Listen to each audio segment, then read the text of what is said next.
झुंझुनू जिले में मंडावा से करीब 10 किलोमीटर दूरी पर बसा है चूड़ी चतरपुरा गांव। चूड़ी चतरपुरा गांव हवेलियों और मंदिरों वाला गांव है। बुजुर्गों ने बताया कि इस गांव का नाम पहले चूड़ी जोधा था, बाद में गांव का नाम चूड़ी चतरपुरा हो गया। गांव में नेमानी हवेली, नेमानी बैठक, केजरीवाल हवेली, सराफा की हवेली, नेमानी शिव मंदिर, कोठी टिबड़ेवाल हवेली समेत 2 दर्जन से ज्यादा हवेलियां हैं और ये हवेलियां स्थापत्य कला का नमूना है। इसके अलावा विश्वकर्मा मंदिर, जमुआय माता मंदिर, शक्ति मांझी मंदिर, रानी सती गणेश मंदिर, श्याम मंदिर, मुरली मनोहर मंदिर, वीर पंख बालाजी, पाठसा माता मंदिर समेत अनेक मंदिर है। कई भव्य हवेली और मंदिर पर्यटक स्थल बन गए हैं, जिसके कारण विदेशी पर्यटक यहाँ हवेलियां और मंदिर देखने आते हैं। ये सुनकर आश्चर्य होता है कि गांव में आज़ादी से पहले रोड लाइट थी। यही नहीं, ग्रामीणों को बिना रुपए खर्च किए नल से मीठा पानी भी मिलता था। गांव में रात के समय जनरेटर की बिजली से रोशन किया जाता था। जनरेटर और बिजली की रोशनी देखने के लिए दूर दूर से लोग आते थे। इस बात पर गांव के लोगों को अभी भी गर्व है। हमारा ये वो धर्मशाला और सब कुछ करते थे, जो भी वो कमाते थे ने, हाँ। वो दरवाजे खाते में निकाल देते। गांव में क्या क्या काम कर रहे हैं? गांव में पानी देते थे, गांव में बिजली पहले दिया है, पोस्ट ऑफिस अपना बनाया, पहला ही पोस्ट ऑफिस है। आस पास में बाजू में किधर नहीं था। और स्कूल है, हॉस्पिटल है, गौशाला है, अपनी संस्कृत पाठशाला थी। ये लाइट कैसे आई अपने गांव में? लाइट तो पहले ही इनका वो इंजन से चलाते थे, वो इंजन से हाँ, इंजन से पूरे गांव में देते हैं लाइट? गांव में नहीं, गांव में नहीं देते थे, खाली अपने अपने जो मुख्य मुख्य पॉइंट पे, हाँ, मुख्य मुख्य पॉइंट पे। पॉइंट तो है, हाँ, नलका है इनका, पानी का है, वो पानी गांव में देते थे। पानी अब भी चालू है? हाँ, अब भी चालू है। और हॉस्पिटल कब से है? हॉस्पिटल भी दोनों नेमानी जी को? हाँ, हॉस्पिटल भी है ना, अभी गवर्नमेंट में ले लिया, गवर्नमेंट ले लिया।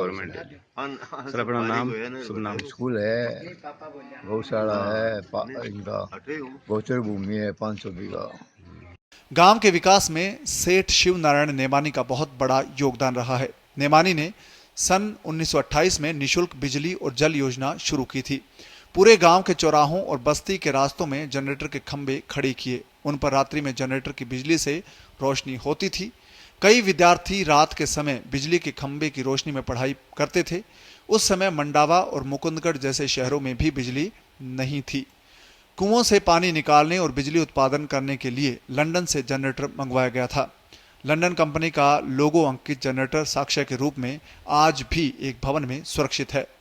1960 के आसपास के गांव में सरकारी बिजली आने पर जनरेटर को बंद कर दिया गया। बिजली आने के बाद जनरेटर की जगह बिजली से कोठी कुआं का पानी प्याऊ गांव में सप्लाई होता है।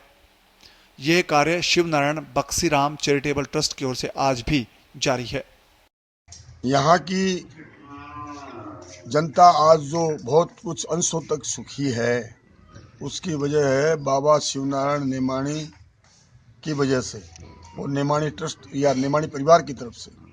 क्योंकि जब बाबा शिवनारायण जी बक्सीराम जी के गोद आए थे चिड़ावा से, यहाँ आकर के उन्होंने अपना ये रोजमर्रा का दही बड़ा, कांजी का बड़ा, ये यहाँ काम करते थे। तो बाबा किशनगिरी जी यहाँ के साधु, बहुत महान साधु थे, उनके आशीर्वाद से वो बॉम्बे गए।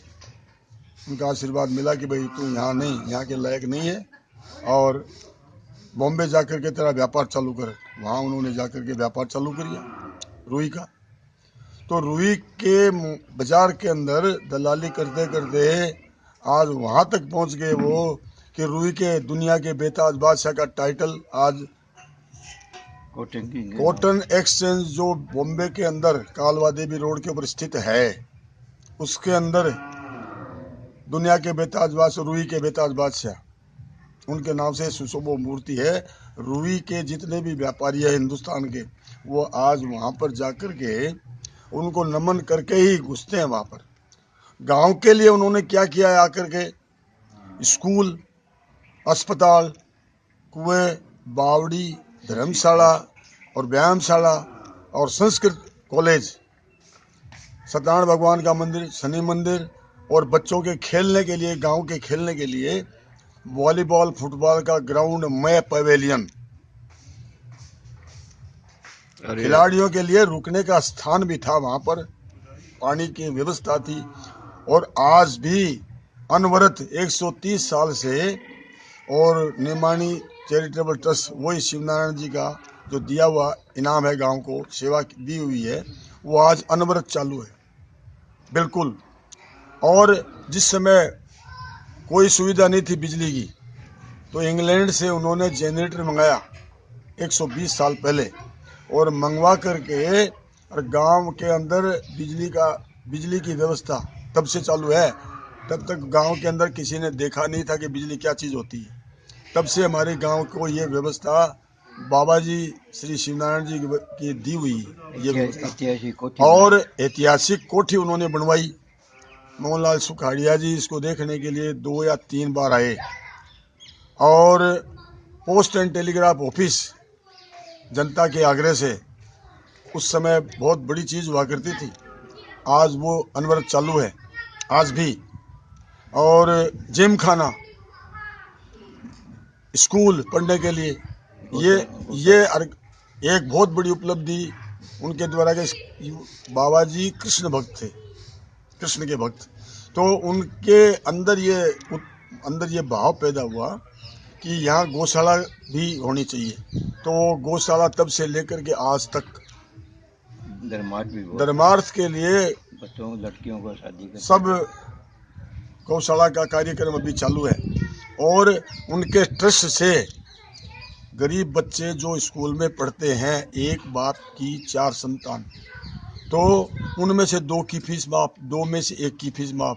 और कई बच्चियों की शादी के अंदर जो गाठा पूर्ति करने के लिए बाबा के पास में रूबरू होता था, उसकी पूर्ति बाबा स्वयं कर लेते थे कि भाई आओ, तेरी मदद करने के लिए हम संत रूपी हैं और तेरी किसी को बुलाने की जरूरत नहीं है।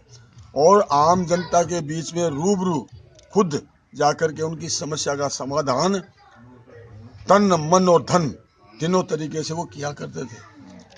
और जब से जो कमाया, उनका 5 करोड़ रुपए का ट्रस्ट बनाया हुआ है। मेरे अंदाज से ट्रस्ट कमिश्नर ऑफ इंडिया के अंदर जो रजिस्टर है, उसके अंदर उनका पहला नाम है। और 3 ट्रस्ट बनाए, परिवार का, धर्म का, शिक्षा का, जो आज भी अनवरत चालू है। कोई भी कारण हो वो तो चले गए, लेकिन आज भी कई हजारों आदमी उनके यहाँ पेट भरते हैं। गांव के अंदर भी स्कूल का फंड है, स्कूल में आते हैं, या कोठी, गौशाला, इनका खर्चा चालू है, टूटा नहीं है। और मैं तो ये उम्मीद करता हूँ कि बाबा जी श्री शिवनारायण जी बख्शीराम नेमाणी, उनकी आत्मा को अमर शांति मिले। और उनके परिवार वालों को भी मैं आपके इसके माध्यम से कहना चाहता हूँ कि इसके ऊपर पूरा ध्यान दिया जावे, आम जनता की सुने और अपनी संपत्ति को बनाए रखे। गांव में चिकित्सा और शिक्षा सुविधा 100 साल से है। सेठ नेमानी ने सन 1922 में अस्पताल शुरू किया था। चैरिटी ट्रस्ट ने 90 साल तक संचालन के बाद सरकार को ये स्कूल दान कर दिया। अब राजकीय प्राथमिक स्वास्थ्य केंद्र के रूप में ये संचालित है हॉस्पिटल, और अब राजकीय प्राथमिक स्वास्थ्य केंद्र के रूप में ये अस्पताल चल रहा है, जो 1922 में सेठ नेमानी ने शुरू किया था। इसी तरह से वर्ष 1908 में स्थापित नेमानी उच्च माध्यमिक विद्यालय आज भी संचालित है। राजकीय नेमानी बालिका उच्च माध्यमिक विद्यालय, गुरु निकेतन स्कूल, बैंक, पशु चिकित्सालय, पटवार घर, राजीव गांधी सेवा केंद्र, बिजली और पानी की सुविधाएं भी उपलब्ध हैं। आज़ादी से पहले भी यहाँ नेमानियों की पानी, बिजली, चिकित्सा, post and telegraph office, Sanskrit PNT, आसपास के गांव में धर्मशाला, कुआ, धर्मशाला, जमीन, सहसवास भी है, चूड़ी मियाँ की में भी है, मंडी मुकुंड भी है। अपना आजादी से पहले क्या क्या सुविधा है गाँव में? आजादी से पहले बिजली, पानी, पोस्ट ऑफिस, संस्कृत विद्यालय, हॉस्पिटल हाँ हाँ स्कूल हॉस्पिटल शिक्षा में संस्कृत और अपने हवेलियां मंदिर के ताक हैं। प्राचीन हवेलियाँ मंदिर खूब है यहाँ तो सैकड़ी मंदिर हो गई कोठी बनाया है, कोठी नेमानी कोठी है और अपने पर्यटक भी आवे गए यहाँ नेमानी वाले खूब आते हैं खूब आते हैं। बहुत बढ़िया जगह है। वर्तमान में इस गांव में कुछ समस्याएं भी है। गांव के लोगों ने बताया कि गंदे पानी की निकासी के अभाव में नालियों का गंदा पानी सड़क और रास्तों पर बिखर जाता है। इससे लोग परेशान हैं। कई जगहों पर सड़क टूटी हुई है, कई जगह सड़क का काम अधूरा है। महिपाल मीर की रिपोर्ट, पत्रिका टीवी, राजस्थान।